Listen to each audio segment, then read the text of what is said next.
Halo semuanya, di pembahasan kali ini kita akan bongkar tuntas gimana caranya menghitung kebutuhan listrik di rumah Anda. Ini penting banget biar kita bisa bilang selamat tinggal deh sama masalah-masalah listrik yang suka bikin pusing. Pernah nggak sih kesel banget karena listrik di rumah sering jeglek atau trip?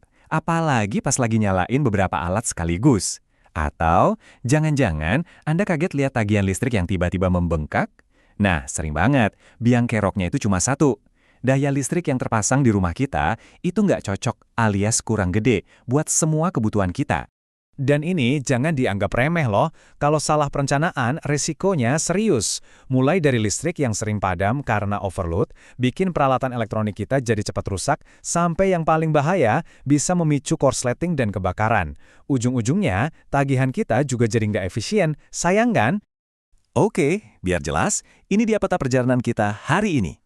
Kita akan mulai dari masalah-masalah umum, lalu kita belajar bahasa listrik, lanjut ke 4 langkah praktis menghitung kebutuhan daya, terus gimana cara milih paket PLN yang pas, dan ditutup dengan kunci instalasi yang aman. Yuk, kita mulai! Oke, bagian pertama, sebelum kita bisa ngatur listrik, kita harus ngerti bahasanya dulu. Jadi memahami satuannya itu adalah langkah paling dasar, paling fundamental, biar kita nggak salah jalan. Ada dua aktor utama di sini, watt dan volt ampere atau biasa disingkat VA. Gampangnya gini, watt itu adalah daya nyata yang dimakan sama alat elektronik Anda.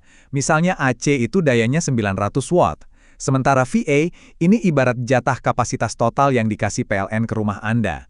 Jadi pas kita langgaran listrik, yang kita pilih itu paket VA-nya, bukan watt-nya. Terus gimana cara nyambungin antara watt dan VA? Nah, ada yang namanya faktor daya. Nggak usah pusing sama teorinya. Buat kita di rumah, cukup ingat angka sakti ini. 1 VA itu kira-kira setara dengan 0,8 watt. Udah, itu aja. Angka inilah yang bakal jadi kalkulator kita nanti buat milih paket PLN.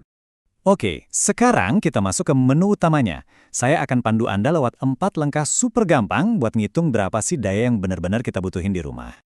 Prosesnya simple banget kok. Pertama, kita data dulu semua penghuni listrik di rumah. Kedua, kita totalin semua porsi makan mereka dalam satuan watt. Ketiga, dan ini penting, kita kasih sedikit ruang napas atau cadangan. Terakhir, baru deh kita ubah totalnya ke bahasa PLN, yaitu VA. Gampang kan? Yuk kita coba langsung.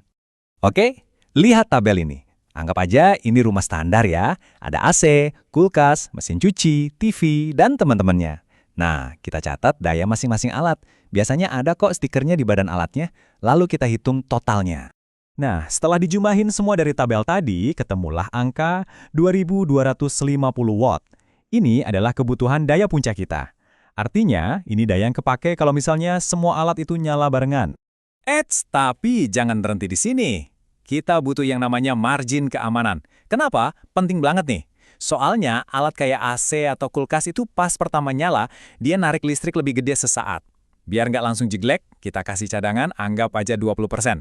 Jadi total kebutuhan kita naik jadi 2700 watt.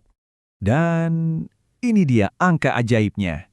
Ingat kan angka konversi 0,8 tadi? Sekarang kita pakai. Total 2700 watt itu kita bagi dengan 0,8. Dan hasilnya adalah 3375 volt ampere. Sip, angka inilah yang jadi pegangan kita buat belanja paket PLN. Oke, kita udah dapat angka 3375 VA. Sekarang pertanyaannya, mau diapain angka ini? Nah, saatnya kita memilih paket daya yang paling pas dari PLN. PLN itu punya beberapa ukuran baju nih untuk daya rumah. Ada yang 900 VA, 1300, 2200, dan seterusnya ke atas. Ini adalah pilihan-pilihan standar yang tersedia untuk kita. Nah, ini yang paling penting. Nggak ada tuh paket daya 3375 VA. Terus gimana? Aturannya gampang, selalu bulatkan ke atas. Selalu. Jadi dari kebutuhan kita tadi, pilihan yang paling benar dan paling aman ya ambil yang 3500 VA. Soal biaya tentu ada ya. Bisa dilihat di sini, ini kira-kira biaya pasang baru untuk yang sistem token atau prabayar. Untuk pilihan kita tadi, 3500 VA, ya kita perlu siapkan dana sekitar 3,3 jutaan lah ya. Tapi, ingat ya, angka tadi itu baru biaya penyambungannya aja. Biasanya masih ada biaya-biaya lain, kayak buat sertifikat layak operasi atau SLO. Ini wajib hukumnya demi keamanan. Terus ada token pertama, sama pajak penerangan jalan. Jadi, anggarkan lebih ya. Nah, milih daya yang pas itu baru setengah pertempuran. Setengahnya lagi yang nggak kalah pentingnya adalah memastikan instalasi di dalam rumah kita itu benar-benar aman dan efisien. Salah satu trik paling jitu itu adalah membagi jalur listrik di rumah pakai MCB. Bayangin kayak jalan tol, ada jalur cepat, ada jalur lambat. Nah, kita pisahin jalur untuk kendaraan berat kayak AC atau pemanas air dari jalur buat kendaraan ringan kayak lampu atau TV. Keuntungannya gede banget. Jadi kalau misal AC-nya korslet, ya cuma jalur AC aja yang mati. Lampu dan TV di ruang keluarga tetap nyala. Nyaman kan? Dan ini, ada satu aturan emas yang nggak boleh dilanggar. Jumlah total ampere dari semua MCB yang ada di dalam rumah itu harus lebih kecil dari MCB utama yang nempel di meteran PLN. Kenapa? Biar ada bosnya. Jadi kalau ada masalah, yang turun tangan itu anak buahnya dulu, bukan langsung bos besarnya yang matiin seluruh rumah. Soal kabel juga nggak kalah penting. Buat di dalam rumah, yang paling umum dipakai itu kabel jenis NYM. Tapi, yang jauh lebih penting dari jenisnya, ada satu hal yang jadi harga mati. Kabelnya harus ada logo SNI, Standar Nasional Indonesia, titik. Jangan pernah nawar soal ini, karena ini menyangkut keamanan nyawa. Oke, jadi setelah kita capek-capek ngitung dan ngerencanain ini semua, emangnya apa sih untungnya buat kita? Untungnya itu ada 4 lapis. Pertama, jelas, aman, resiko korsleting dan kebakaran turun drastis. Kedua, nyaman, nggak ada lagi drama listrik jeglek pas lagi asik-asiknya beraktivitas. Ketiga, efisien, kita nggak buang-buang duit bayar daya yang kegedean. Dan yang terakhir, rumah kita jadi siap tumbuh. Mau nambah AC tahun depan, mau beli alat masak baru, listriknya udah siap, nggak perlu pusing lagi. Jadi, sekarang pertanyaan buat Anda. Coba deh, lihat lagi kondisi listrik di rumah masing-masing. Kira-kira sudah siap belum untuk masa depan?